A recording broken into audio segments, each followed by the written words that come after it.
মুসলমান যার গন্তব্য আখিরাত, যার গন্তব্য কবর, যার গন্তব্য পরকাল, সে এত পাগল ছাগল হয় না, তার জীবনে তো লাগাম ছাড়া হয় না, তার জীবনে তো ছন্ন ছাড়া হয় না। আজ আমাদের জিন্দিগি একমাত্র আল্লাহর কসম আখিরাত জীবনে নাই বলে, পরকাল আমাদের জিন্দিগিতে নাই বলে জিন্দিগির কোনো কিছুর শৃঙ্খলা নাই। কয় টাকা রোজগার করলে চলে এটাও বুঝে না, এটাও বুঝে। শুধু দুনিয়া, শুধু দুনিয়া, শুধু দুনিয়া সাজাচ্ছে। প্রয়োজনই শেষ হয় না, প্রয়োজনই শেষ হয় না, প্রয়োজনই শেষ হয় না, জরুরতই শেষ হয় না। তিনও ছেলে বিদেশ পাঠাই লাইছে, নাতিও বিদেশ পাঠাইছে, তবুও শেষ হয় না অভাব, তবুও অভাব শেষ হয়। হ্যাঁ, কারণ কি? ওই যে আখিরাতের কথা যে মনে নাই, আখিরাতকে মনে নাই। দুনিয়ার ব্যাপারে পরিকল্পনা হইল 600 বছরের। দুনিয়া মনে করতেছে 600 বছরের আগে মরতো না, দুনিয়া মনে করছে 900 বছরের আগে মরতো না, অথচ হায়াত মাত্র 60 বছর। তাও সবার জন্য সমান, সবার সমান। কথা বলেন না কেন? অমিনকুম মান ইউতাওয়াফা মিন ক্বাবলু, কোরআনুল কারীমের মধ্যে বলে আল্লাহ, আমি তোমাদের জিন্দেগির 3টা হালাত বানাইছি। একটা হলো তিফল, শিশু, আরেকটা হলো শাবাব, যৌবন, আরেকটা হইল বুড়ো, শিয়ুখ, বৃদ্ধ। আল্লাহ বলেন এই 3টা হালাত, আতফাল, শাবাব, শিয়ুখ। আতফাল মানে শিশু, শাবাব মানে যৌবন, শিয়ুখ মানে কি? বৃদ্ধ। তাহলে আমার জীবনের হালাত কয়টা? আল্লাহ বলেন এই 3টা পর্যন্ত আমি সবাইকে মানুষকে পৌঁছাই, তবে সবার জন্য না। কোরআনে আল্লাহ বলেন অমিনকুম মান ইউতাওয়াফা মিন ক্বাবলু, আমি 3টায় পৌঁছবার আগে আগেই অনেককে কবরে নিয়ে আসি, মৃত্যু দিয়ে দেই। 10 বছরের বাচ্চা কবরে যায় না, তাহলে তো সে তো 2টা পাইল না। 30 বছরের যুবক কবরে যায় না, তো সে তো বৃদ্ধকালীন হালাতটা। আপনি চাচা বুড়ো হয়েছেন দেখা আমিও বুড়া হব, এর কি নিশ্চয়তা আছে? কথা কন না। উনি মুরব্বী হয়েছে দেখা আমরা সব যুবক এরম বুড়া হব, এর নিশ্চয়তা আছে? তাইলে যে বাচ্চা মায়ের কোলে, ওই বাচ্চা যে জওয়ান হবে তার নিশ্চয়তা আছে? নাই তো বাজার, নাই তো। অতএব আখিরাতকে যে মিলায়, পরকালকে যে মিলায়, সে জীবন পায়, সেই হায়াত পায়, সে বেঁচে থাকার মজা পায়, সে আখিরাতের মজা পায়, বিশ্বাস জিন্দেগির মজা পায়। সবচেয়ে বড় কথা হলো স্বস্তি পায়, তৃপ্তি পায়, জীবনের একটা শৃঙ্খলা পায়। কোন নাফরমান সুখে নেই, আল্লাহকে নারাজ করে। দোস্ত, এটা আমার হযরত বলে, আগুন লাগলে, যে ঘরে আগুন লাগে, যে বাড়িতে আগুন লাগে, যে মহল্লায় আগুন লাগে, সেখানে 5 বছরের বাচ্চাও আরামে খেলে না, সেই বাচ্চাও দৌড়াদৌড়ি করে। ঠিক কিনা বলেন? আগুন লাগছে যেখানে, ওইখানের পাশের বাচ্চাটাও তখন আর কি করে না, মানে কেউ সুখে থাকে না, সবাই অস্থির। আপনার ঘরে আপনি টেলিভিশন চালায়া জাহান্নামের আগুন জ্বালায় দিলেন, আপনার ছেলে সারা রাত উলঙ্গ ছবি দেখে মোবাইলে, আপনার ঘরে আগুন জ্বালায় দিলেন। আপনার স্ত্রী বেপর্দা, আপনি আগুন লাগায় দিলেন। আপনার মেয়ে বেপর্দা, আপনি আগুন লাগায় দিলেন। এত এক ঘরে এত আগুন লাগলে সুখে থাকে কেমনে? কে রে বাপ, সুখে থাকবে? যুবকের চেহারা দেখেন, বেনামাজি ছেলেদের চেহারা দেখেন, একটার চেহারার মধ্যে কোনো দয়া মায়া আসেনি, একটার চেহারার মধ্যে কোনো সৌন্দর্য বলতে কিছু আসেনি, কোন নূর আছে কিনা, মায়া আছে কিনা দেখেন। আপনি হাঁটতে চলতে দেখেন, যতগুলো ছেলের শরীর নাপাক, পায়জামা নাপাক, প্যান্ট নাপাক, লুঙ্গি নাপাক, যত পুরুষের পেশাব করে পানি নেয় না, এগুলো চেহারার মধ্যে কোনো মায়া দয়া না। নাপাকের আবার মায়া দয়া আসবে থেকে? শয়তান যার সাথে লাইগাই থাকে, মিশে থাকে, তার প্রতি মানুষের মায়া আসবে কোত্থেকে, দয়া আসবে কোত্থেকে? এজন্য এটা বোঝার দরকার, এটা অনুভব করা দরকার বাজান। আমরা এই কথাটাই আমি আপনাদেরকে আজকে বললাম, নবীজির সেই কথা আবারও বলছি। হে ভাইয়ারা, বাবারা, আপনারা, আমরা যারা ওলামা, আপনারা যারা মসজিদের ইমাম, আমরা যারা হুজুর, আমরা যারা মোল্লা মুন্সি, আমরা আসছি শুধু এই কথা বলার জন্য, কারামাতুদ দুনিয়া ওয়াল আখিরা, আমরা দুনিয়াও সাজাইতে আখিরাতও সাজাইতে একসাথে মিলাইতে আসছি। আমরা দুইটা একসাথে মিলাই, আমরা একটা সাজাই না। দুনিয়ার জরুরত আলহামদুলিল্লাহ পূরণ হয়, আখেরাতের নেকিও কি হয়? অর্জন। আমি যদি 3 ঢোকে 1 গ্লাস পানি খাই, 3 ঢোকে শুরুতে বিসমিল্লাহ বললাম, খাওয়ার শেষে পানি আলহামদুলিল্লাহ বললাম, এতে পানি খাওয়া হবে না? তৃপ্তি মিটবে না? নেকি হবে না? তাহলে আমার দুনিয়াও হইল, আখেরাতও হইল। কিন্তু তুমি এমনি গড়গড় করে পানি খাইলা, বিসমিল্লাহও বললা না, আলহামদুলিল্লাহও বললা না, 3 নিঃশ্বাসও খাইল না, তোমার দুনিয়ার তৃষ্ণা কি হয়েছে? মিটছে, কিন্তু আখেরাত কিছু হয়নি। প্রত্যেকটা ক্ষেত্রে আপনি দেখেন, প্রত্যেকটা ক্ষেত্রে। তাইলে আমরা ভবিষ্যৎ, হুজুরদের ভবিষ্যৎ, মাদ্রাসার ছাত্রদের ভবিষ্যৎ, আমরা মনে করি আমাদের ভবিষ্যৎ একেবারে শেষ মাথা পর্যন্ত, যেখানে গিয়া আমার জিন্দেগির স্টেশন থামবে, আমরা ওইটা পর্যন্ত হিসাবে নিয়া একত্রে এরপরে জিন্দেগি মিলাই। আমাদের শেষ টার্গেট জান্নাতে পৌঁছা। কোথায় পৌঁছা? তাহলে আমরা এমন সবক শিখাই বাচ্চারে 6 বছরেই, যেই সবক আমার এক শব্দ, খায়রুকুম মান তাআল্লামাল কুরআনা ওয়া আল্লামা, আমাদের একটা কোরআনের শব্দ, একটা কায়দার অক্ষর, এটা তারে দুনিয়াও সুখ দিবে, এটা তারে জান্নাতেও পৌঁছাবে। হাট্টিমাটিমের মধ্যে এই নিশ্চয়তা নাই, আছে? আকডুম বাগডুমের মধ্যে এই নিশ্চয়তা আছে? 2 লিটল ব্ল্যাক বার্ডস এই ইংরেজি কবিতার মধ্যে এই নিশ্চয়তা আছে? হ্যাঁ, তো পাটিগণিত বীজগণিতের মধ্যে এই নিশ্চয়তা আছে, কিন্তু কোরআনুল কারীমের মধ্যে এই নিশ্চয়তা আছে কিনা বলেন? কোরআনুল কারীমের প্রতি অক্ষর আল্লাহর নবী বলছে কম পক্ষে 10টা নেকি হয়। আলিফ লাম মিম, আলিফ 10, লাম 10, মিম 10, 30। কয়টা নেকি হয়? না 30টা না। মজার কথা হলো 30টা না, 30টা না। এই ডান কাদের ফেরেশতা প্রথমে হিসাবে আসে 30 ওনার কাছে, কিন্তু উনি লেখার আগে আল্লাহ পাককে জিজ্ঞেস করে কত উড়াইতাম। আর আল্লাহ পাকের ওয়াদা আছে কোরআনে, প্রত্যেকটা নেক কাজকে আমি আল্লাহ তাআলা আমার দয়ায় বাড়াই, আমি বাড়াই।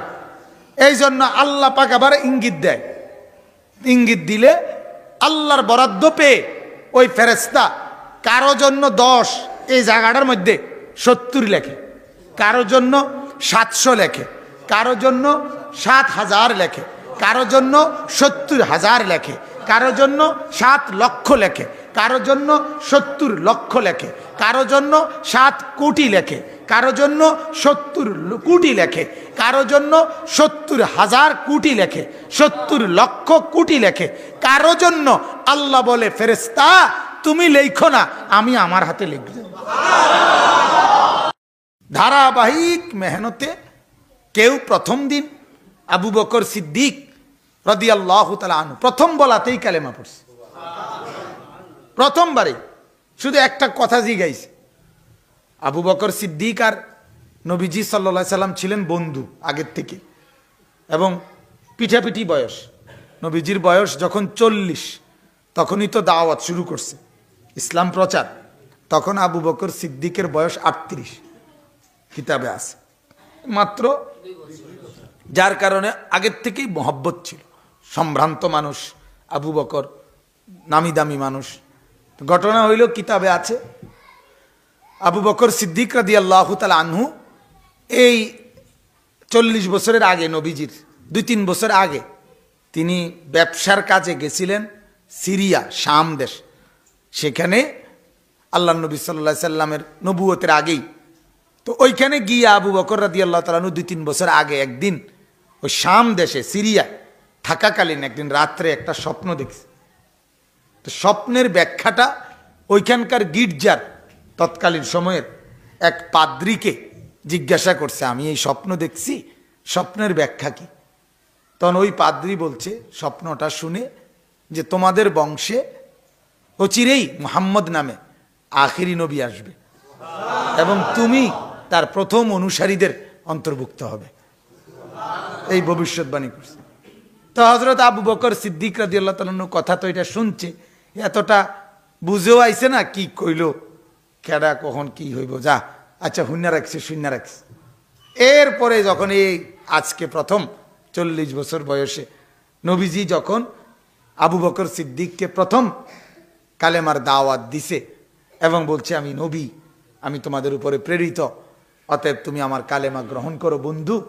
তখন আবু বকর সিদ্দিকের প্রথম কথা মিলে গেছে যে পাদ্রী তো বলছে মুহাম্মদ নামে একজন কি পড়বে কালেমা, আরে ইমান নবুয়তের দাবি করবে, আখিরি নবী হবে, তো আমার এই বন্ধুর নামই তো মুহাম্মদ। কথা বুঝেন না? তা আর একটু একটা প্রশ্ন করছে, শুধু মাদ্দালিল আলামা তাদ্দাই, দোস্ত তুমি যে দাবি করছো নবী, এ কথার দলিল কি, প্রমাণ কি? তুমি যে নবী এটার প্রমাণ কি? সুবহানাল্লাহ। আল্লাহর নবী কি বলছে জানেন? নবীজি বলছে আজীব কথা। নবীজি তখন, এটা নবীজির মুজিজা, আল্লাহ পাকের পক্ষ থেকে ইলহাম ওয়াহি জানানো। নবীজি বললেন আমার নবুয়তের দলিল হলো রুইয়া কাল্লাতি রাআইতাহা বিশাম, তুমি যে গত 2-3 বছর আগে শামে সিরিয়ায় থাকাকালীন যে স্বপ্ন দেখছিলা, সেটা আমার নবুয়তের দলিল। আবু বকর বলে ওমা কি করে কয়, আরে কি কয়, এই কথা তো আমি ছাড়া আর কেউ জানে না। ফাআনাকাহু কিতাবে আছে, আবু বকর তখন মুআনাকা মানে আল্লাহ নবীকে ভাবে জড়াইয়া ধরলেন, মুআনাকা করে না, একেবারে জড়িয়ে ধরলেন। ওয়া কাব্বালা বাইনা আইনাইহি, এবং 2 চোখের মাঝে কপালে এখানে চুমা দিলেন, চুম্বন করলেন। ওয়া আসলামা, এবং কালেমা পড়ে মুসলমান হয়ে গেল। তাহলে প্রথম দাওয়াতে শুন, ঠিক না? কয়দিন দেরি করছে? একদিনও না, একবারের দাওয়াতেই কি হয়ে গেছে। আর আবু সুফিয়ান কালেমা পড়ছে কতদিন পরে? তাহলে কি বুঝা গেল? কেউ এক কথাতেও বদলে যায়, কেউ লক্ষ কথাতেও বদলায়। আল্লাহর ফয়সালা থাকে যার জন্য যেমন। এজন্য হতাশ না হয়ে একই ব্যক্তির উপরে ঈমান আমলের মেহনত করা, আখিরাত পরকালের কথা বারবার বারবার বলা, এটা নামই ইসলাহি মজলিস। আমরা এটা চাই। আসলে এই ছোট মজলিসকে আমি বড় মাহফিলের চাইতে বেশি গুরুত্ব দিই। আমি ব্যক্তিগতভাবে আমি ফিকির করি যে এটাতে ফায়দা বেশি হয়, উপকার হয় বেশি, কথা শোনার মনোযোগী হয়। আর যদি সেটা চলতে থাকে ধারাবাহিক, মানুষের জিন্দিগি বদলায়। এক কথা আজকে কারো দিলে লাগে নাই, আগামী মাসে লাগবে, পরের মাসে লাগবে, পরের মাসে লাগবে দিলে। আস্তে আস্তে বলতে বলতে বলতে বলতে এটা একসময় কি লাগে, দিলে লাগে। এজন্য প্রত্যেকের কাছে অনুরোধ, ইসলাহি মজলিস এই মাসিক, 2 মাসে হোক, 3 মাসে হোক, প্রতি মাসে হোক, যেমনে সুবিধা হয়, কিন্তু চালু রাখলে ভালো। ছোট হোক, অল্প হোক, 20 জন মানুষ, 20 জন যদি দিনদার হয় তো 20 কোটি কাফের বেঈমান, তার সামনে 20 জন ইমানদারের দামই বেশি। আপনারা শুনছেন, একজন ইমানদার নারী, একজনের আল্লাহু আকবার সারা পৃথিবী আলোকিত করে দিছে। একটা মেয়ে মাত্র কি পড়ছে, আল্লাহু আকবার বলছে।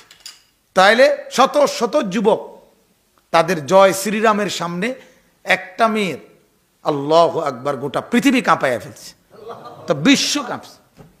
আমার হযরত আল্লামা মুফতি মুশতাকুর নবী কাসেমি শায়েখ দামাত বারাকাতুম আশ্চর্য কথা বলছে। কয় যে এই মেয়েটার জবান দিয়ে আল্লাহ তাআলা কেন আল্লাহু আকবার বলাইছে জানেন? হুজুরে বলে সারা পৃথিবীতে আল্লাহ তাআলা চাচ্ছিলেন, হঠাৎ করে মালিকের একটা ইচ্ছা হইছে যে কাফের বেঈমান তোরার মুখ দিয়েও আল্লাহু আকবার এই কথাটা আমি বাইর করুম, রাখ, আমি দেখাইতেছি, কইতি না হুন আমি কয়। তো এই মেয়েটা যখন বলছে, সারা পৃথিবীর সংবাদ চ্যানেল, সারা বিশ্বের এক যুগে এটা প্রচার করছে। এখন প্রচার যে করছে, সবগুলোর সংবাদ পাঠক যারা সংবাদ পড়ে, এদের মধ্যে লক্ষ লক্ষ তো কাফের আছে, আছে না? কথা বলে তো এরা তো এই কথাটা কইতে হইছে যে এই মেয়েটা কি কইছে, বুঝেন না কথাটা? মেয়েটি আল্লাহু আকবার বলছে, এই কথাটা কম লাগছে না? তো এটা কইতে হলে তো এবড়িও কম লাগছে, এবড়াও কম লাগছে। যে আল্লাহু আকবার কইতে হইছে না, এবং বেপর্দা মহিলা খবর পড়ে, কিন্তু এ বেড়ি কইতে হইছে পর্দানসীন নারী, এক হিজাবি নারী পর্দানসীন নারী কইছে আল্লাহু আকবার। এটা কোন লাগে? বেড়ি নিজে বেপর্দা, আল্লাহ বলছে। এবারে এখন সারা বিশ্বটা জিগাইছে না যে কি কইছে? ও আল্লাহু আকবার কইছে। কি আমনে কোনছে কি কইছে? আল্লাহু আকবার কইছে। মালিক বলে কইতা না, সবার মুখে আল্লাহ তাআলা উচ্চারণ করেছে সুবহানাল্লাহ। আল্লাহ তাআলা প্রমাণ করে দিয়েছেন তিনিই বড়। কে বড়? আল্লাহই বড়। এজন্য বাপ, এটা অনুরোধ, এটা বোঝা উচিত। আমরা আমাদের জিন্দেগির পরিবর্তন দরকার। আমরা আমাদের এই কথাটা আমরা বোঝা উচিত বাজান। ইসলাম দুইটাকে একসাথে মিলাই দিয়েছে। নবীজির এই কথাটা এতটা দামি কথা যে আবু সুফিয়ান, আমি দুনিয়ার সম্মান আখিরাতের সম্মান একত্রে নিয়ে আসছি। আমি যেটা বলছি তোমাদেরকে সেটা দুইটা একসাথে কাজ করে। দুনিয়াও সাজায়, দুনিয়ার প্রয়োজনও পূরণ করে, আখিরাতের প্রয়োজনও পূরণ করে। তোমার গুলো শুধু দুনিয়া যদিও পূরণ করে, কিন্তু আখিরাত পূরণ করেন। আপনারা আমি উদাহরণ দিই, তাহলে আপনি বুঝবেন। এই যে মেসওয়াক, আপনার টুথব্রাশ, এটা শুধু আপনার দাঁতই পরিষ্কার করে, আখিরাতের পুঁজি হয় না এটা দিয়ে। কিন্তু আল্লাহর কসম, এই মেসওয়াক এটা দিয়ে দাঁতও পরিষ্কার হয়, দুনিয়ার প্রয়োজনও পূরণ হয়, আর এই মেসওয়াকের কারণে আখিরাতে নেকি অর্জন হয়। তাহলে একই সাথে এটা আমার দুনিয়ার কাজও সারতেছে, এটা আমার আখিরাতেরও কি করতেছে? পুঁজি বানাইতেছে। আপনার ডাইনিং টেবিল, এটা দ্বারা ভাত খাওয়া হয়, আপনার দুনিয়ার জরুরত পূরণ হয়, কিন্তু আমার দস্তরখান, এটা দ্বারা ভাত খানাও হয়, আমার আখিরাতের সুন্নত আদায়ের নেকিও হয়। এক এ টাইম দুইটা কাজ করে, এট এ টাইম দুইটা কাজ করে। আপনার বাম পাও দিয়ে বাথরুমে ঢুকার সময় দোয়া পড়া, ডান পাও দিয়ে বের হওয়া, বের হয়ে দোয়া পড়া, এমনে ঢুকা বাহির হইলেও পেশাব পায়খানার জরুরত সারে। আর পাগল ছাগলের মতো, হ্যাঁ গরু ছাগলের মতো যে ঠ্যাং দিয়ে মনে কয় দুইকা লাইলো পেশাব পায়খানার কাম সারে, ঠিক কিনা বলেন? কিন্তু তোমার আখিরাতের পুঁজি হয় না। আমি বাম পাও দিয়ে ঢুকলে, ডান পাও দিয়ে বের হইলে, এবং দোয়া পরে ঢুকলে, বাইর হইয়া দোয়া পড়লে, এটার দ্বারা আমার দুনিয়ার পেশাব পায়খানার জরুরত এটাও পূর্ণ হয়, আমি যে সুন্নত আদায় করলাম এটারও আমল নামায় নেকি হয়। কারামাতুদ দুনিয়া ওয়াল আখিরা। প্রতিটা এরকম, প্রতিটা এরকম, প্রত্যেকটা এরকম। তুমি মিলে নিছো যে এতটা বাজে নাটক, এর আগে আমার কাম সারতে হইব, এর ভিতরে আমার নাটকের সামনে বইতে হইব, এতটার ভিতরে আমার মোবাইল সাউন্ডের সুযোগ, আমি এর আগে আগে কাজ সারতে হইব, এতটার থেকে মোবাইল চালাম। তো তুমি তোমার দুনিয়ার আরাম আদায় করতেছ, আর আমি হিসাব করছি এতটা বাজে আমার জোহরের নামাজ, এর আগে আমাকে এই কাজ সারতে হইব, এর ভিতরে আমার মসজিদে ঢুকতে হইব, ঠিক কিনা বলে? এতটা বাজে আমার মাগরিব, এতটা বাজে আমার হিসাব। তাহলে তোমার সময়ের হিসাবে আখিরাতের বরকত হয় না, দুনিয়ার প্রয়োজন পূরণ হয়। আমার সময়ের হিসাব করিলে নামাজকে সামনে রাখার কারণে আমার আখিরাতের পুঁজিও হয়, দুনিয়ার প্রয়োজনও পূরণ হয়। আমি ডাক্তারের সাথে কথা বলি, আমার বাচ্চারে দেখাইছি, যে কয়দিনে প্রত্যেকবার আমার ছোট বাচ্চাটা আজকে কয়েকদিন ধরে সর্দি ঠান্ডা টুন্ডা লাগিয়ে রয়েছে, এ পর্যন্ত 3 বার ডাক্তার দেখাইছি। 3 বারে ডাক্তারের লগে আমি এটা কথা কইছি, ভাই ডাক্তার সাহেব আমার আসরের আগে সেরে দিতে হইব, আমার আসরের পরপরই মাহফিলে রওনা দিতে হইব। তাহলে আমার হিসাব কি? আসর। কথা বোঝেন নাই? আমার কাজ সারতে হবে কখন? আসরের আগে। আমারে পথ দিতে হবে কখন? আসরের পরে। তাহলে আমার সময়ের হিসাব করতেছি আমি কি দিয়া? আমনে হলো ভাতখানার হিসাব দিয়া। আমি এতটার ভিতরে ফেডার বুক লাগবো ভাত খামু, আপনি হিসাব করতেছেন টেলিভিশন দেখা দিয়া, আপনি হিসাব করতেছেন মেহমান আসা নিয়া, আমি হিসাব করছি নামাজ নিয়া। তাহলে যিনি নামাজের হিসাব করে জিন্দিগি চালায় তার প্রতি সেকেন্ডে নেকি হইতে থাকে। আবার দুনিয়ার প্রয়োজনও পূরণ হয় কিনা বলেন না? তাহলে জিতুকুম বিকারামাতিদ দুনিয়া ওয়াল আখিরা। মুসলমান এটা বোঝা দরকার, আমরা এটাই বুঝতে চাই।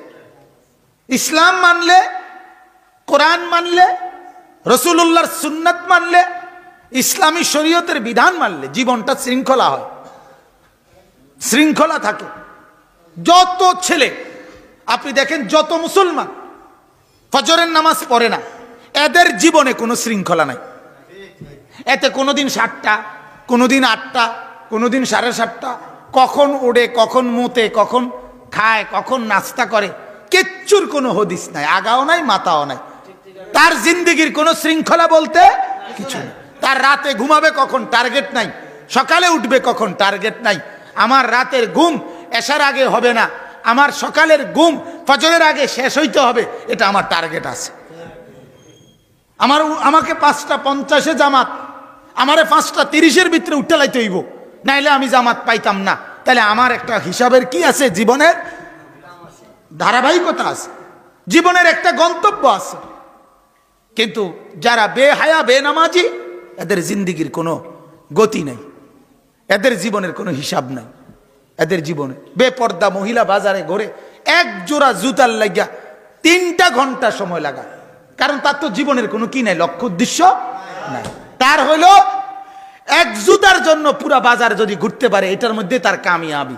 আর আমার কথা হইল, আমার যা যা দরকার বিবিরে বলে দিছি, তুমি সবই বলো, কাগজে লেখো, 1 ঘন্টার সময় আমার, 1 ঘন্টার ভিতরে সব শেষ করে নিতে হইব। আলহামদুলিল্লাহ 1 ঘন্টার ভিতরে 12,000 15,000 টাকার খরচ আমি কইরা করে এলিতাম, অসুবিধা কি? জামা একখান কিনবা, 3টা জামা নিয়ে আসছি 3 পিস, তুমি এনতে একটা রাখতে লো, খালাস। নাহলে 2টা মনে করলে 2টা রাখো, আর একটা ফেরত দিয়ে দেবো দোকানে।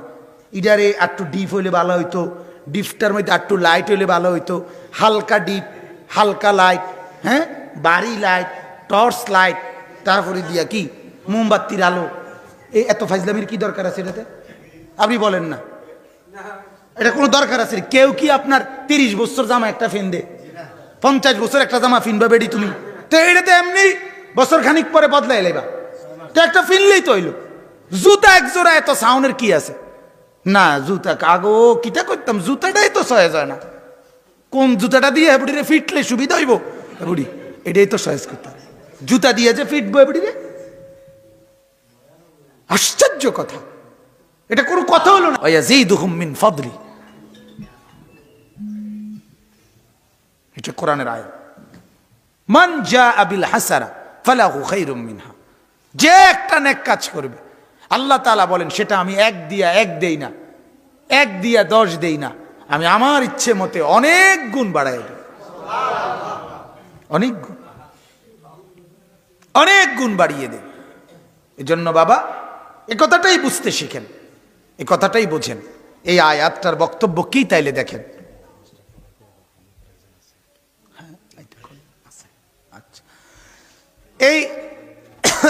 এই কথাটাই আজকে যেহেতু আপনারা, আমি আর একটু লম্বা বলতাম, কিন্তু আসলে আপনারা সব আমার মহব্বতের মানুষ, অধিকাংশই আমি চিনি, তো বেশি লম্বা করতে পারছি না। আসার এই দূরত্বের আসলে জ্যামের কারণে বা মালিকের ফয়সালা। তো আমি এই কথাটাই বুঝাইলাম, 2টা কথা। এক কথা হলো ইসলাহি মজলিস বারবার হওয়া দরকার। কয়বার হওয়া দরকার? বারবার হওয়া। অনেকের এটা আপনার বলে অনেক সময় প্রতিদিন ওয়াজ, প্রতিদিন ওয়াজ, মানে ওনার কাছে ওয়াজের বেলায় মাসে 1 দিন রে প্রতিদিন মনে হয়, কিন্তু ভাতখানার বেলায় প্রতিদিন রে প্রতিদিনও মনে হয় না, সকাল রে কোনো আর দুপুর মনে হয় না। সকালে ভাতে দুটি খাইলেন, আবার দুপুরেও ভাত খায়, আবার কি আপনি প্রতিবেলা ভাত, প্রতিবেলা ভাত, কি ব্যাপার? আপনি তো শনিবারে ভাত খাইলেন, রবিবারে ভাত খান কেন? সোমবারে কেন ভাত খান আপনি? 1 শনিবারে ভাত খাওয়ার পরে কমপক্ষে 4 শনিবার পরে 5ম শনিবারে আপনি ভাত খাওয়া দরকার আবার। কিন্তু এই ব্যাপারে দুনিয়ার বেলায় এটা প্রতিদিন দরকার, সারাক্ষণ দরকার। আখিরাতের বেলায় এটা দরকার নেই। এটা আমাদের বদনসিব, এটা আমাদের বদনসিব, বহুত বড় মন্দ কপাল যে দুনিয়া বারবার দরকার, দুনিয়া বারবার আখিরাত বারবার দরকার। এত ওয়াজ, এত ওয়াজ, এত মাদ্রাসা দিয়ে করে কি? এত ওয়াজ দিয়ে কি হইব? এত সাধুয়ান দিয়ে দরকার কি? একটা গাজি টাঙ্কি 1000 লিটারের, একটার ভিত্তে চা বানাই লইলে তো সুবিধা। একবার সুন্দর করে একটা গাজি টাঙ্কি বানাই লইলে 1000 লিটার, এটার ভিত্তে যদি চা বানায় তাহলে তার এতটি দোহানে মিললে চা বেসন লাগে না, পুরাটা ইউনিয়নের মানুষ তো এনতিকে চা খাইতে পারে। আপনারা এই উদ্যোগ নেন। এটা কোন ইউনিয়ন? পৌরসভার এই সাইডে একটা গাজি ট্যাঙ্কি কিনা সবাই আমি ওইটা ফুরে এলাম। এতটি চা দোয়ানের কি দরকার? ছোট ছোট কেটলি এতটি চা না বানাইয়া একটা বড় টাঙ্কি চা বানাইলে ভালো হয় না?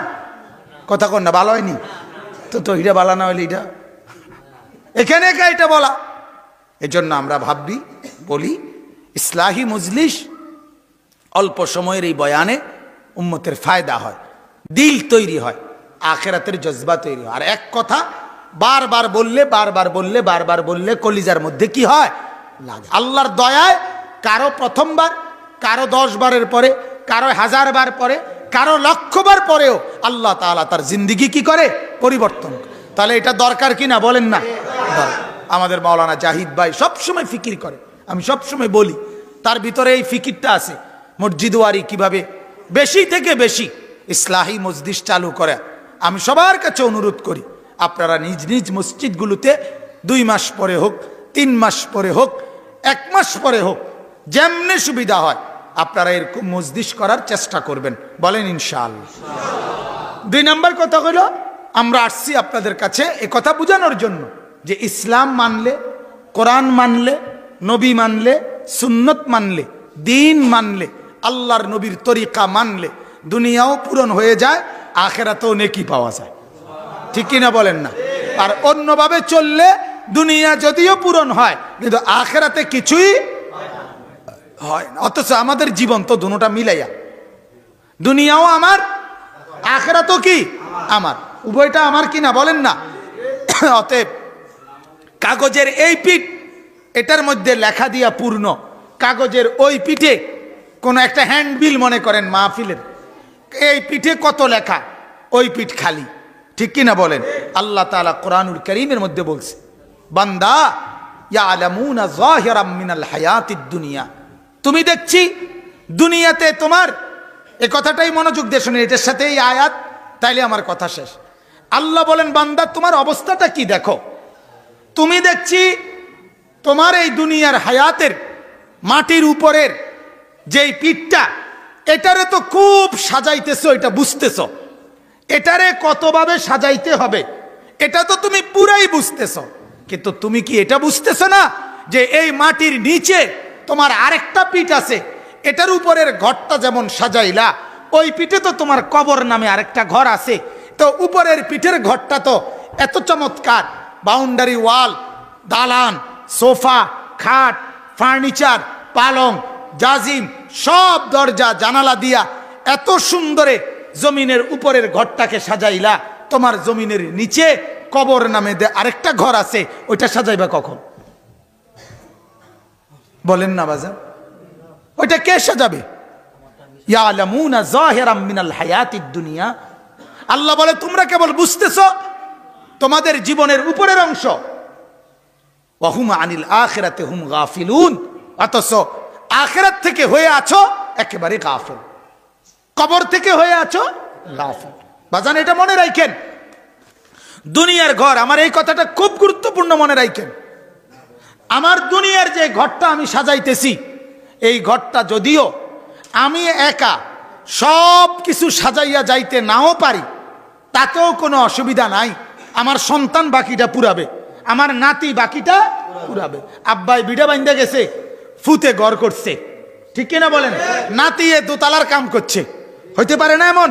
অথবা নাতি আইসা আরো 10 শতক জায়গা বাড়াইয়া বাড়ির ওয়াল বাড়াইছে, 3 পুরুষে মিল্লা, 4 পুরুষ মিল্লা হয়তো এই ঘর এই বাড়ি সাজাইছে, হইতে পারে না এমন? এবং এমনই হচ্ছে। তাহলে তোমার দুনিয়ার ঘর কিন্তু তুমি একলা না সাজাইলেও বাকিরা এসে সাজাবে, কিন্তু আল্লাহর কসম, কসম আল্লাহর, আমার কবরের ঘর আমি যদি না সাজাই, আমার সন্তান আমার কবরের ঘর সাজাইতে পারবে না। এই কথাটাই যদি বুঝেন তো যথেষ্ট, তাইলে আমার বলা সার্থক। এই এক কথাই শুধু ভাবে না, তোমার দুনিয়ার ঘরে আপনি সোফা বানাইয়া দেন নাই, অসুবিধা নাই, আপনি জান গায়ে কবরে আপনার ফুতে বানাবে, ঠিক না বলেন না? আপনি টেবিল বানাইছেন, আপনি চেয়ারটি বানাইতে পারেন নাই, চলে যান আপনি কবরে, অসুবিধা নাই, আপনার ছেলে চেয়ার বানাবে, কিন্তু কবর বলেন না, আমার কবর যদি আমি সাজায় না যাই, কে সাজাই দিবে? আমার ছেলে, আমার নাতি, আমার মেয়ে? তো তো বাজান, ওটা তো আমারই ঘর। আল্লাহ তাআলা এটাই বলছে, বান্দা এই পিঠ তো খুব সাজাইলা, ওই পিঠ থেকে গাফেল কেন? ওই পিঠে কি তুমি যাবা না? এত মানুষ মরছে তুমি দেখো না? এত লাশ, এত কবর, এত জানাজা, এত কবরস্থান দেখো না? এত কবরস্থান দেখো না? এত কিছু দেখেও বুঝো না তুমিও যেতে হবে? অতএব আল্লাহ তাআলা এখানে এটাই বলছেন, ওমা হাযিহিল হায়াতুদ দুনিয়া ইল্লা লাহবুন ওয়া লাইব। এই আয়াত সূরা আনকাবুতের 64 নম্বর আয়াতে আল্লাহ তাআলা বলেন যে, ও আমার বান্দা শোনো, এই তাম দুনিয়াটা তুমি যেটা নিয়ে এত ব্যস্ত, এটা আমি বানাইছি। কে বলেন তো? আসমান কে বানাইছে? জমিন, এর মাঝে যা কিছু, আপনার ঘরে যা, আপনার বাহিরে যা, আল্লাহর নাম বারবার বলেন। কে বানাইছে বলেন? এখন আল্লাহ বলেন, বান্দা এটা আমি বানাইছি, এটা আমার বানানো। আমি বলতেছি এটা হলো দুনিয়ার এই যা আমি বানাইলাম, এগুলো হলো তামাশা এবং খেলনা। কি কয়? খেলনা, তামাশা।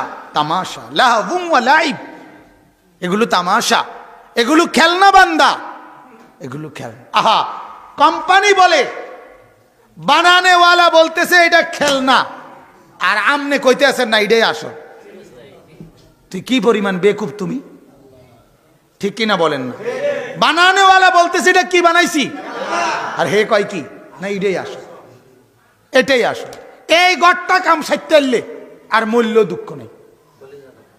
এই সাদা ডালাই দিতে আর আমার মূল্য কোনো দুঃখ নাই, আর কোনো আফসোস নাই। আশ্চর্য, মানে এটা আসল। অথচ আল্লাহ কি বলে? এটা কি? খেলনা। খেলনা মানুষ ভেঙ্গে ফেলে, খেলনা মানুষ ভেঙ্গে যায়, খেলনা থাকে না। আল্লাহ বলেন আমার আসমান থাকবে না, জমিনও থাকবে না। বিশ্বাস কর বান্দা, আমি বানাইছি, আমি বলছি, ওয়াবানাইনা ফাওকাকুম সাবআন শিদাদা, আমি মাথার উপরে শক্ত মজবুত 7টা আকাশ বানিয়েছি। আল্লাহ বলেন যত মজবুতি বানাই তবুও এটা খেলনা। এই কারণে আমি আল্লাহ আবার বলতেছি, ইজাস সামাউন ফাতারাত, আমি বলছি ইসরাফিল ফু দিলে আমার সেই শক্ত আকাশ আমি ভেঙ্গে চুরচুর করে ফেলে দেব। তাইলে খেলনা এটা, এটা খেলনা। আমার যে প্রাইভেট কার আছে, আমার গাড়িটা, আমার গাড়িটার মধ্যে আমি গত 2 দিন আগে আরো 2টা প্রাইভেট কার কিনছি। 2টা প্রাইভেট কার কিনছি, আমার গাড়িটার ভিতরে লইছি। ছোট একটা পলিথিনের ভিতরে 2টা প্রাইভেট কার, দোনোটার দাম 120 টাকা, 60 টাকা করে। আমার ছোট ছেলের জন্য, 5 বছরের আমার যেই ছেলেটা, তার লাগিয়া আমি আমার গাড়ির ভিতরে 2টা গাড়ি কিনছি, 2টা প্রাইভেট কার লইছি, এবং দোনোটার দাম হয়েছে কত? 120 টাকা। কন্ত কি? হ্যাঁ, কোনটা কি গিরা বুঝছেন হিসাবটা? কিছুদিন আগে আমি আমার ছেলের জন্য একটা বেকু কিনছি, বেকু, এটার দাম 140 টাকা। এটা আমার গাড়ির ভিতরে লইয়া পড়ছি। এটা কি? খেলনা, ঠিক না? এটা বুঝাইলাম আর, খেলনা, এটা খেলনা। ঠিক আল্লাহ তাআলা বলে, বান্দা যা তুমি সাজাচ্ছ মাটির উপরে, খেলনা, খেলনা, এটা আমি রাখবো না। আরে আমার আসমানই রাখতাম না তো সোফা দিয়ে তুই থাকবো কি রে ভাই? আমার মাটিটাই থাকতো না। ইদা রাজ্জাতিল আরদু রাজ্জা, আমার জমিনের রেজা রেজা বানাইলাম। তো আমার জমিন মাটি না থাকলে তোর এই সোফা, খাট টাট, নুনের বাড়ি, ভাতের থালা, এটি কই থাকবো? কিত্তা তুই এই জানটা ফানি করছ কেন? এটা ভাতে না দুগা খাইবা, এটার লেগে এরকম শুরু করলা কা? কেন এত পরিশ্রম করছো বাজান? কেন এত মজবুত, এত মজবুত, এত মজবুত? আরো মজবুত হলেও তো থাকবে না। শেষ আল্লাহ বলেন, ওয়া ইন্নাদ দারাল আখিরাতা লাহিয়াল হায়াওয়ান। অতএব বান্দা এটা শুনে নাও, আখিরাতের ঘর, কবরের ঘর, পরকালের ঘর, সেটাই হলো জীবন, সেটাই হলো আসল। আসল কোনটা? কবর। আখিরাত জান্নাতের ঘর, ওইটা কি? আসল ঘর। এজন্য ওই ঘর জীবনে ভাঙবো না, ওই ঘরের ব্যাপারে আমি বলছি খালিদিনা ফিহা আবাদা। ওইটা কত দিনের বলেন না, কত দিনের? আর এটা কয় দিনের? ভেঙে ফেলবো। এটা খেলনা, এটা খেলনা, ওটা আসল। কাজে খেলনার মধ্যে ডুবে আসল ভুলে যেও না। লাউ কানু ইয়ালামুন, আল্লাহ বলে বান্দা বেশি ভালো হয় যদি তুমি আমার এই কথাটা বুঝো। লাউ কানু ইয়ালামুন, আল্লাহ বলে বান্দা যদি এটা বুঝো, তুমি আমার এই কথাটা যদি বুঝো যে এটা খেলনা ওইটা আসল, তাইলেই বেশি ভালো হয়। কিন্তু আল্লাহ বলে ওই আয়াত যেটা বললাম, অথচ তুমি বুঝতেছো উল্টাটা। ইয়ালামুনা যাহিরাম মিনাল হায়াতিদ দুনিয়া, তুমি বুঝতেছো উল্টাটা, খেলনাটাকেই তুমি বুঝতেছো, আসলটার ব্যাপারে তুমি কি গাফেল হয়ে আছো। আল্লাহ বলে তুমি যেটা বুঝতেছো বান্দা এটা ভুল, আমি যেটা বুঝাইতে চাচ্ছি এটা আসল, এটা সঠিক। আল্লাহ তাআলা আমাকেও আপনাদের সবাইকে, জওয়ান বুড়ো সবাইকে আখিরাত ভাবার, আখিরাতের ফিকির করার, কবরের ফিকির করার, পরকালের ফিকির করার তৌফিক দান করুক। সকলেই বলেন আমিন। আল্লাহ এই বাবার এই ফিকির আসে নাই যে আমার এই মেয়েটা এতে চরিত্রবান থাকবে কিনা, এটা তার আর ভাবনা নেই। তার হিসাব হইল কোনো রকমে যায় কিছু পড়লে টরলে এখন বিয়ে দিতে আইলে ঝামেলা শেষ, বিয়ে দিতে পারছি ভেজাল শেষ। এবারে জামাইয়ের বাড়িতে গিয়া হেতিকটা হেতি যেটা মনে কইরা করুক, আমার আর টেনশন নাই। জামাইয়ের কান্দে সোয়ার করে দিছি, জিন সোয়ারের মতো তুলে দিছে, খালাস। নাই তো যদি আখিরাত ফিকির করত তাহলে এমনটা হতো না। আল্লাহর নবী সাল্লাল্লাহু আলাইহি ওয়াসাল্লাম নিজের মেয়ে ফাতেমাকে বিয়ে দেওয়ার পরেও হযরত আলীর কাছে তো বিয়ে দিছে, মেয়েকে দিছে না, আলীর ঘরে গিয়া মেয়েকে ঘুম থেকে তুলছে ফজরের ওয়াক্তে। বহুদিন আল্লাহর নবী সাল্লাল্লাহু আলাইহি সাল্লাম ঘুম থেকে তুলে বলতেন, ফাতেমা কুমি লিসসালাহ, ফাতেমা নামাজের জন্য ওঠো মা, আনকিজি নাফসাকে মিনান নার, তোমাকে তুমি জাহান্নামের আগুন থেকে বাঁচাও। ফা ইন্নী লা উগনি আনকা মিনাল্লাহি শাইআন, ফাতেমা আমি মুহাম্মদের মেয়ে এই পরিচয় দিলে হাসরের ময়দানে আমি তোমার কোনো উপকার করতে পারবো না। এক বাপ এটা ভাবছে। হযরতে আলীর ঘর থেকে, স্বামীর ঘর থেকে মেয়ে আসছে বাবার কাছে। বাবা তো রাহমাতুল লিল আলামিন, গোটা পৃথিবীর রহমত তিনি, যার কলিজার মধ্যে দয়ার কোনো শেষ নাই। এরপরও মেয়ে আসছে, আয়েশা দেখাইছে, এক নিজের কন্যা দেখাইছে, আব্বা ফাতেমা রাদিয়াল্লাহু তাআলা আনহা দেখেন আমার আঙ্গুলগুলো জাতা।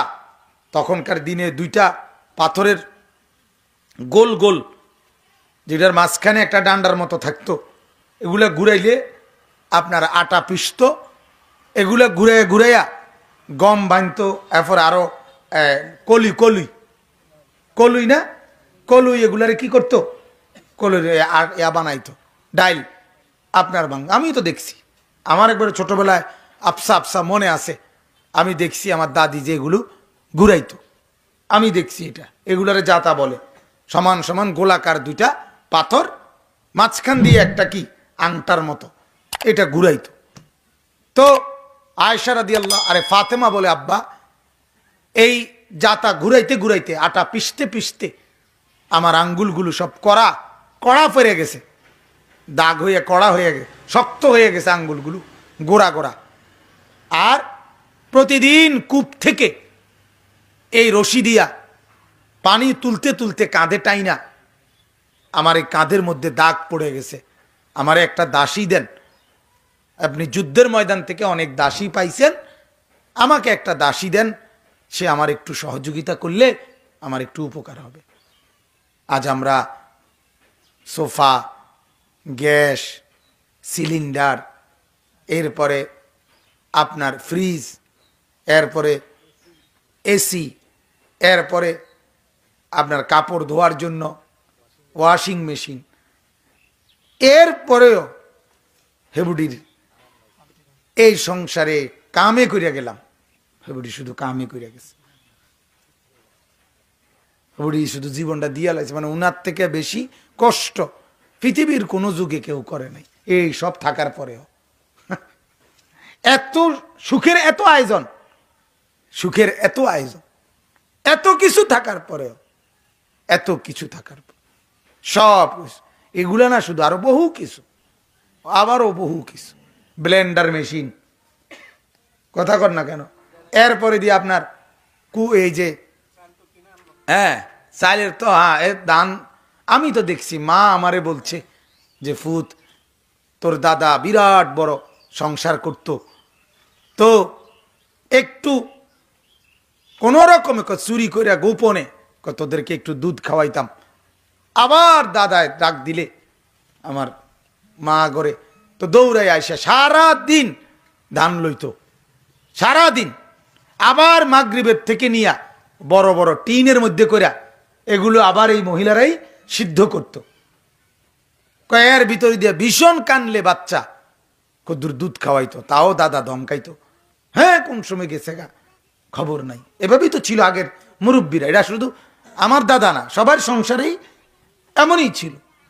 যাই হোক, তো মা ফাতেমা রাদিয়াল্লাহু তাআলা আনহা আপন কন্যা কলিজার টুকরা, নবীজি সাল্লাল্লাহু আলাইহি সাল্লাম বলেন ফাতেমা আমার দেহের অংশ, ফাতেমাকে কেউ কষ্ট দিলে সে যেন আমি নবীকে কষ্ট দিছি। তাহলে চলে?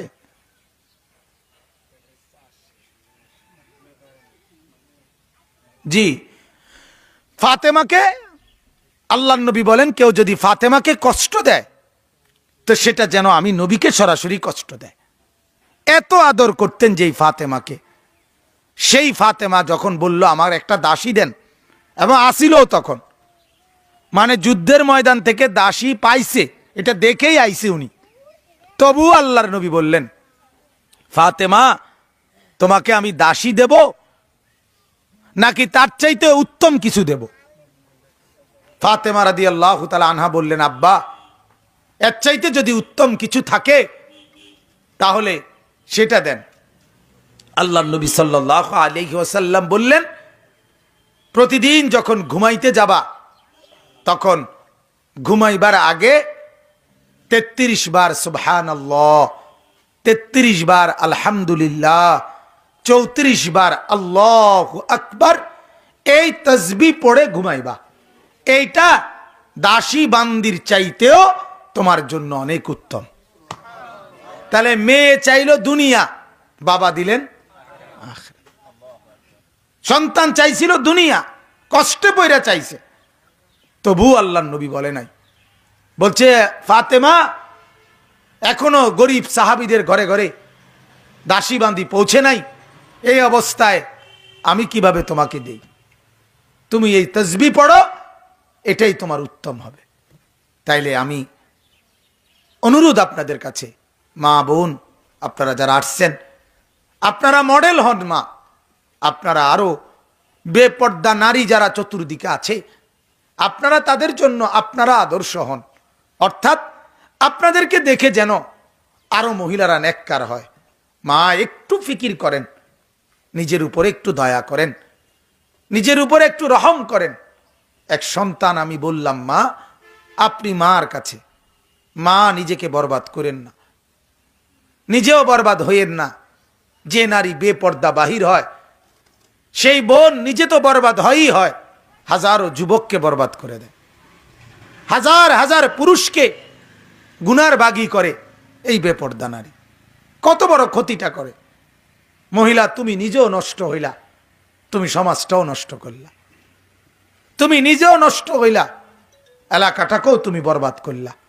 তোমার বিরানি এগুলো ফচ্চা গেছে, ওকে হালাইলা, এখন যেই যায় হে নাকে দুর্গন্ধ, তো তুমিও কষ্ট পাইলা, আবার তুমি রাস্তার পাশে ফালাইয়া এখন তুমি বাকি মানুষেরও কি দিলা?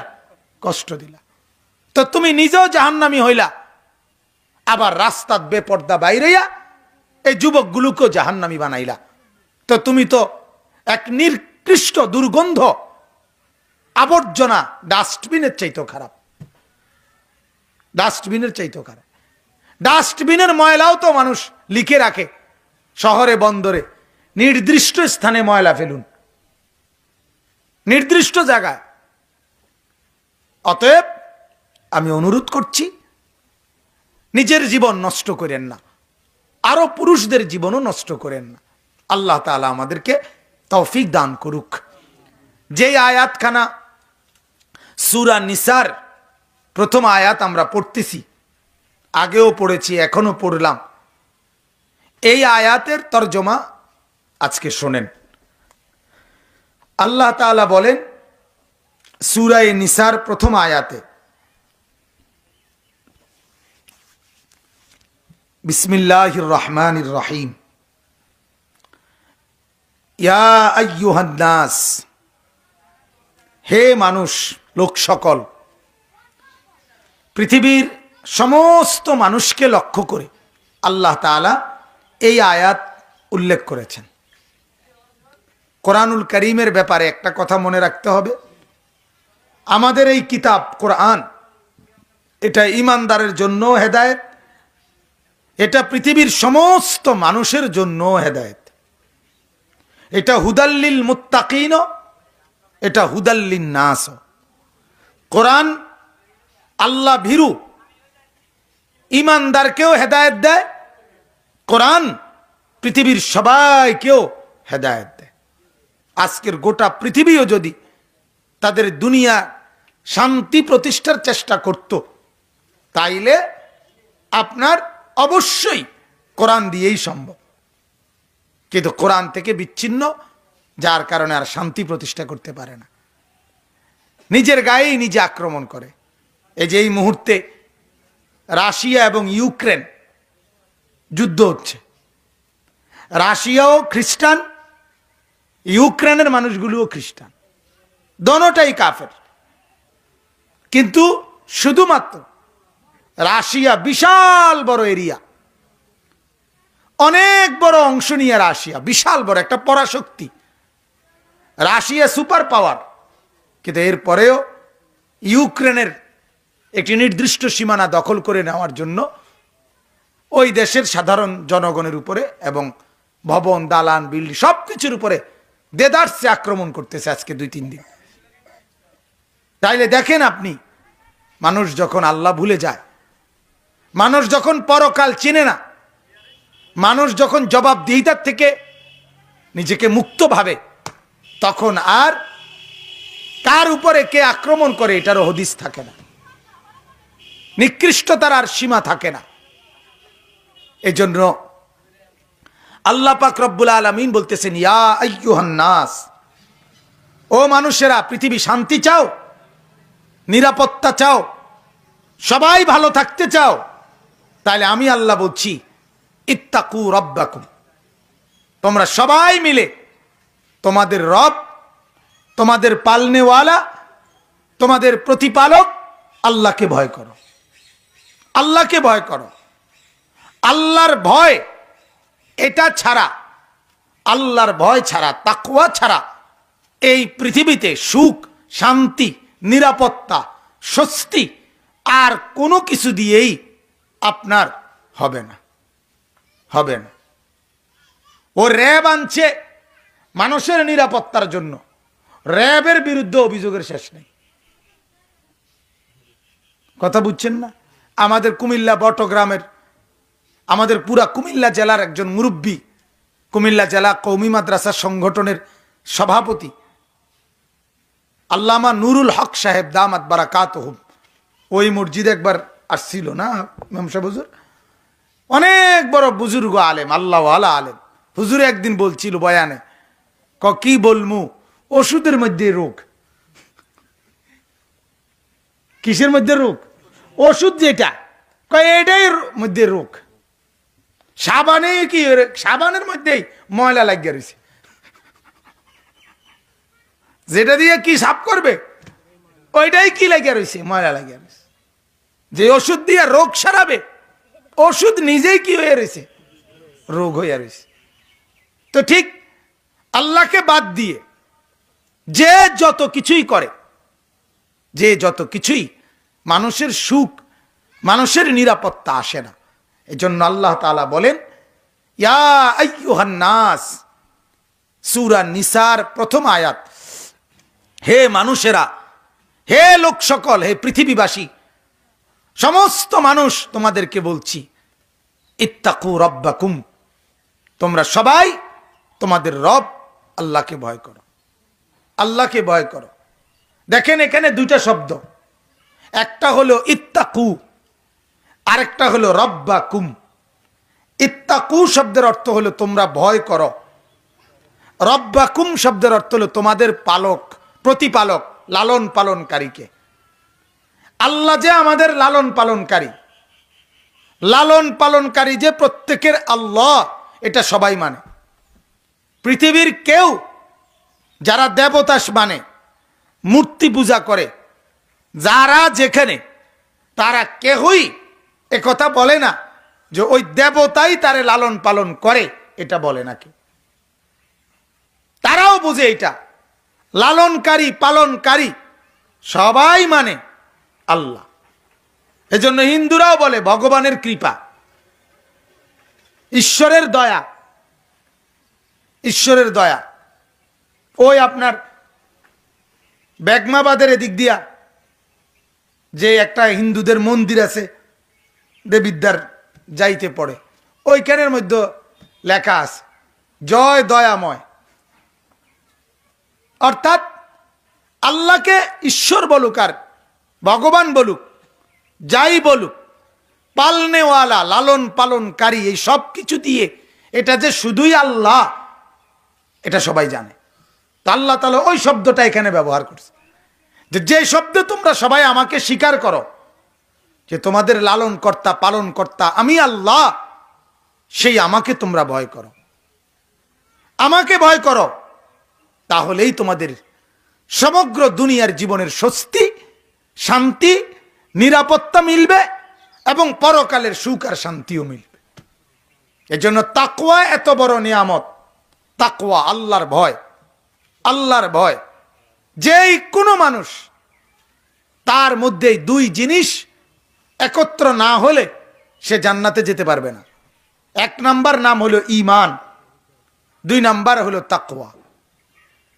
ঈমান আর তাকওয়া যার নাই, সে কশ্চিন কালেও জান্নাতে যাইতে পারবে না। যে আল্লাহকে ইলাহ মানে এবং আল্লাহকে ভয় করে, ঈমান আছে, তাকওয়া আছে, এই দুইটা। এজন্য কোরআনুল কারীমের মধ্যে বহু জায়গায় আল্লাহ বলছে, ইয়া আইয়ুহাল্লাযীনা আমানুত্তাকুল্লাহ, ইয়া আইয়ুহাল্লাযীনা আমানুত্তাকুল্লাহ, হে ঈমানদারেরা আল্লাহকে ভয় করো। এখানেও বলছে ইয়া আইয়ুহান নাসুত্তাকু রাব্বাকুম, হে মানুষেরা তোমরা তোমাদের রব, লালনকারী পালনকারী আল্লাহকে ভয় করো, আল্লাহকে ভয় করো। তো মা, আমি প্রথম কথা আপনাদের কাছে এই আয়াতের এই প্রথম বাক্য থেকে আমরা এটা বললাম, সবাইকে বলছে আল্লাহ, সবাই না মানুক, কেউ না মানুক, কিন্তু আপনি মানেন, আপনি মানেন, আমি মানি, আমি মানি। আমার শায়েখ আল্লামা মুফতি মুশতাকুর নবী সাহেব হুজুরে অনেক সময় কথাটা বলে যে আমি জিকিরের কথা বলতে বলতে, সবাইকে জিকির করেন, আল্লাহর জিকির করেন করেন, এটা বলতে বলতে এক সময় আইসা হুজুরে বলে যে আপনাদেরকে আমি বারবার বললাম, তবে এটা শুনে রাখেন, আপনারা যদি কেউ জিকির নাও করেন, আমি কসম আমি আল্লাহর জিকির করবই করব। এটা হুজুরে বলে যে আমি করুম, আমি করুম। ঠিক এরকম আল্লাহ তাআলা তো চাচ্ছে গোটা পৃথিবী আল্লাহকে ভয় করুক, সমস্ত বনি আদম আল্লাহকে ভয় করুক। আল্লাহ সবাইকে ডাক দিয়ে বলছে, তো সবাই মধ্যে, সমস্ত মানুষের মধ্যে আমি তো আছি, তাহলে আমাকেও ডাক দিস। তো আমি আলাল ইনফেরাদ, পৃথকভাবে আমি ভাবি যে আল্লাহ তাআলা যেন আমাকেই বলছে। এবার অন্যকে বলছে না বলছে, আরো মানুষেদের মানে না, সেটা আপনি নাই দেখলেন। আরো মানুষে আগুনে ঝাঁপ দিছে, এই বলে কি আপনিও ঝাঁপ দিবেন? আরো মানুষে অ্যাক্সিডেন্টে আহত হয়েছে, আপনি বাঁচার সুযোগ আছে তাই বলে আপনিও কি ইচ্ছা করে আহত হয়ে যাবেন? তাইলে এটা তো জুলুম, এটা তো জুলুম। ওই যে হিন্দু ধর্মে আগে ছিল আপনার স্বামী মারা গেলে স্ত্রীকেও স্বামীর সাথে, জীবিত মহিলাকেও আগুনে পোড়াইয়া ফেলত। সতীদাহ প্রথা এটা ছিল আগে, অর্থাৎ সে যে সতী নারী এটার প্রমাণ হলো যে সে তার স্বামীর সাথে জীবিত থাকার পরেও নিজের জীবন দিয়া ফেলবে। এটারে বলে, এতে বোঝা যাবে এই নারী সতী। এতে আর কি বুঝবি তুই? বেড়ি তো মরিয়ে গেছে। বেকুব কোথাকার, বেকুব কেমন বেকুব? বেড়ি তো মরিয়ে গেছে, ফুরিয়ে লাইছো তুমি। এবারে ফুরিন না বেড়ি সতী কিতা অসতী কিতা? আশ্চর্য বুঝ। আল্লাহকে বাদ দিলে, আল্লাহর বিধান বাদ দিলে বিশ্বাস করেন মানুষ বোকা হয়ে যায়। আমি এটা প্রায় বলি, প্রত্যেকটা পাপী নাফরমান জালেম তার বুদ্ধি কম। বুদ্ধি কম। আপনি না মনে করেন অনেক বুদ্ধি কাফের দূর বেটা, কিসের বুদ্ধি? নিজের জাহান্নামের আগুন নিজে বানাইতে আছে। সুদখোর, ঘুষখোর, এইটাই যে বোঝে না যে এই সুদের টাকাটার বিনিময়ে আমার আগুন জ্বলবে, আমার গায়ে জ্বলবে আগুনটা। এটা যে বেকুবে বোঝে না, হেতে বুদ্ধিমান। তাহলে আপনি বলেন, যেই নারী বোঝে না যে আমি যে বেপর্দা হইতেছি এটার কারণে জাহান্নামের আগুন আমারে জ্বলতে হবে, বেডি তুই বেডি নিজে জ্বলবি, এই কথাটা যেই মেয়েটা বোঝে না, যেই মহিলাটা বোঝে না, তার মতো বেকুব কি আর কেউ হয়? তাইলে আপনি বলেন বেকুব। এটা আল্লাহ বলছে, লা ইয়াকিলুন আল্লাযীনা লা ইয়াকিলুন। আল্লাহ বলেন নাফরমানের আকল থাকে না, পাপীর কোনো দিমাগ থাকে না। জালেমের, তুমি যে জুলুম করছো, আজকে না জুলুম করলা, আগামী দিনে যে এই জুলুমের শাস্তি তোমার উপরে আসবে, তুমি এটা বুঝো না? তুমি এটা ভাবো না? এজন্য প্রত্যেকটা পাপী বোকা হয়। যেই যুবক নিজের চরিত্র নষ্ট করতেছে, তার যে যৌবন ক্ষয় হইতেছে, এটাই হে বোঝে না, তাই বেকুব না? তুই উলঙ্গ ছবি দেখো, নর্তকীর নাচ দেখো, দেখে তুমি যৌবন ক্ষয় হয় তোমার, এটাও তুমি বোঝো না, তো তুমি বেকুব না তো কি? তুমি বোকা না তো কি? এজন্য পাপী বেকুব হয়, নাফরমান বোকা হয়, নেককার বুদ্ধিমান হয়।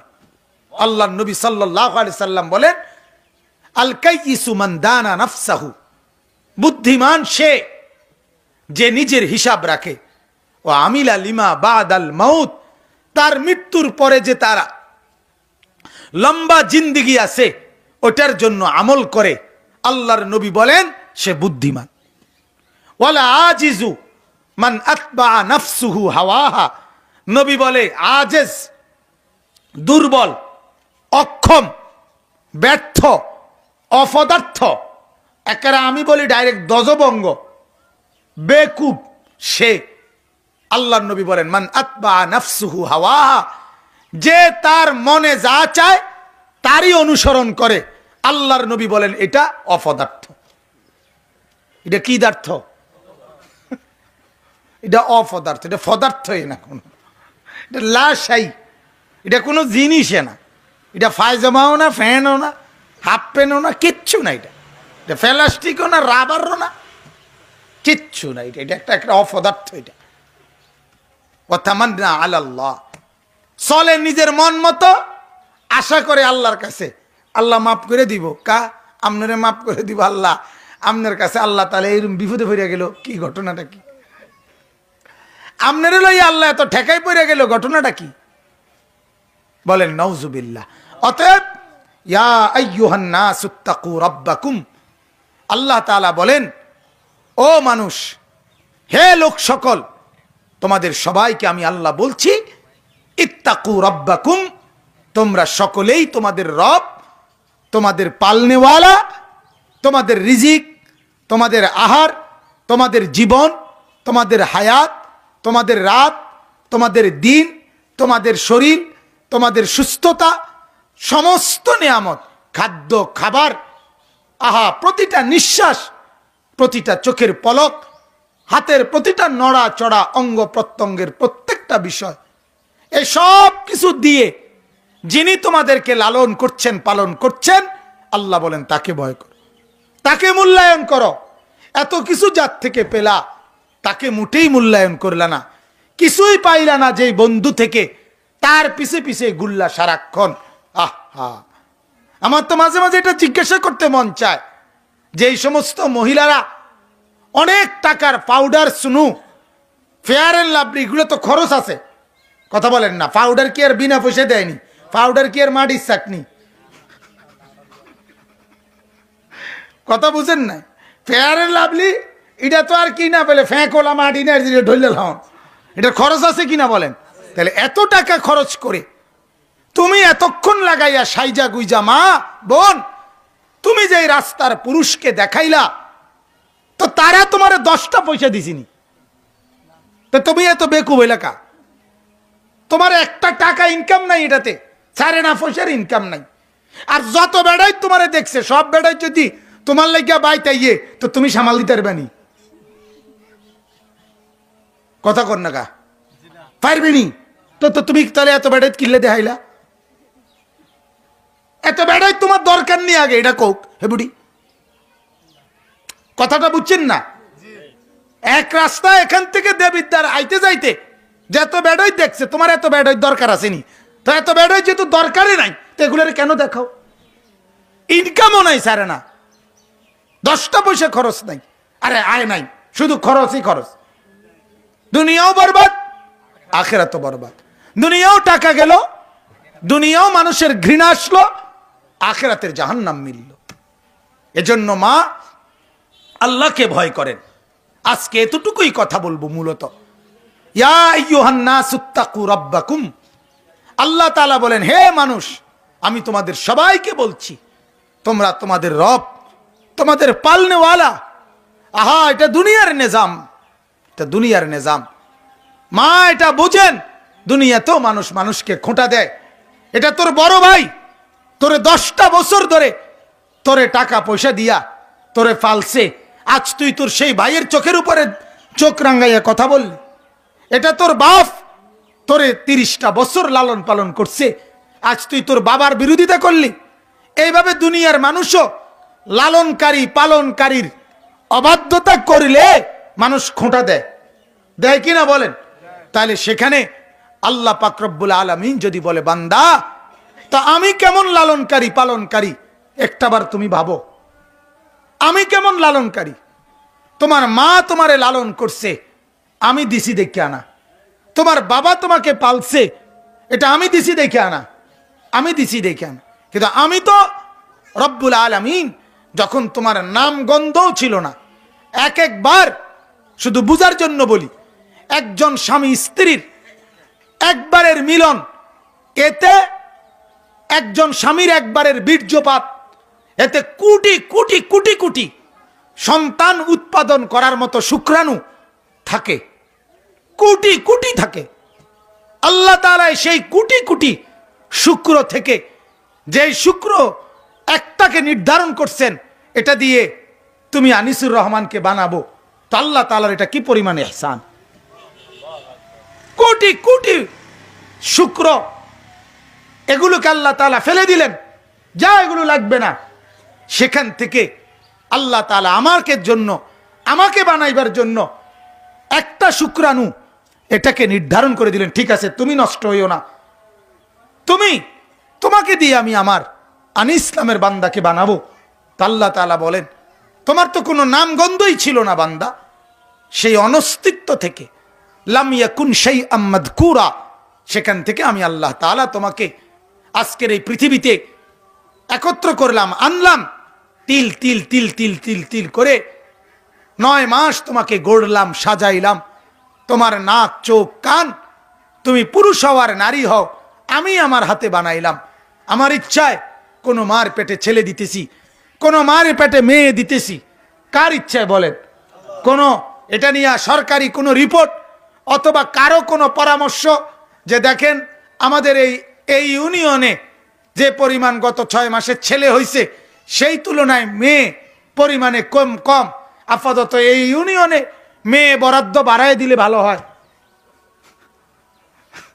এমন কোন সুযোগ আছে কি? কোনো সুযোগ নেই। আল্লাহ তাআলা বলেন, আমি দিচ্ছি, সম্পূর্ণ আমার ফয়সালা, সম্পূর্ণ আমার সম্পূর্ণ। কেউ 30 বছর একটা ছেলেই চাইতেছে, হয় না। কেউ চাইতেছে না, হইয়া থুবাই লাইতেছে। মালিক বলে সব আমার ইচ্ছা, আমার দয়া, আমার মেহেরবানি। অতএব অনস্তিত্ব থেকে তিল তিল করে আমি তোমাকে লালন করে পালন করে প্রতি সেকেন্ড প্রতি মুহূর্ত আমি আমার নজরদারিতেই তোমাকে রাখছি বান্দা। এরপরও তুমি কেন আমাকে ভুলে যাচ্ছ, কেন আমাকে ছেড়ে দিচ্ছ? অতএব আজ এতটুকুই কথা, লালনকারী পালনকারীকে নারাজ করতে নাই মা। আল্লাহ আমাদের পালন কর্তা, আল্লাহ আমাদের লালনকারী। অতএব আজকে থেকে ইনশাআল্লাহ আবারও ওয়াদা করব, আমরা আমাদের আল্লাহকে নারাজ করব না, বেপর্দা হব না, বেহায়াপনা করব না। নওজোয়ান বোন যারা, তাদেরকেও বলি বেপর্দা হয়েও না বোন। বোন নিজেকে লজ্জিত করো না, যে পুরুষ তারা বাহিরে দেখে তোমাকে, তারা তোমাকে সম্মান করে না, তারা তোমাকে বেজ্জুতি আর উপভোগের নজরে দেখে। মা, আপনার মেয়েকে আপনি বেপর্দা রাস্তায় ছাইরেন না, আপনারা আপনাদের মেয়েদেরকে বেপর্দা ছাইরেন না, নিজেদের পুতের বউদেরকে বেপর্দা ছাইরেন না। অনুরোধ, ঘরের মধ্যে টেলিভিশনে নর্তকীর নাচ, নাটক, সিনেমা এগুলো দেখেন না। এগুলো আরো শাহওয়াত, এগুলো আরো বেপরদিগি উস্কে দেয়। আল্লাহ তাআলা যত মা বোন এসেছেন, আল্লাহ তাআলা আপনাদের সবাইকে ঈমান আমলের দৌলত দান করুক, তাকওয়ার দৌলত দান করুক। আল্লাহ তাআলা আপনাদেরকে বারবার আল্লাহর দ্বীনের জন্য ইবাদত আর বন্দেগী করার তৌফিক দান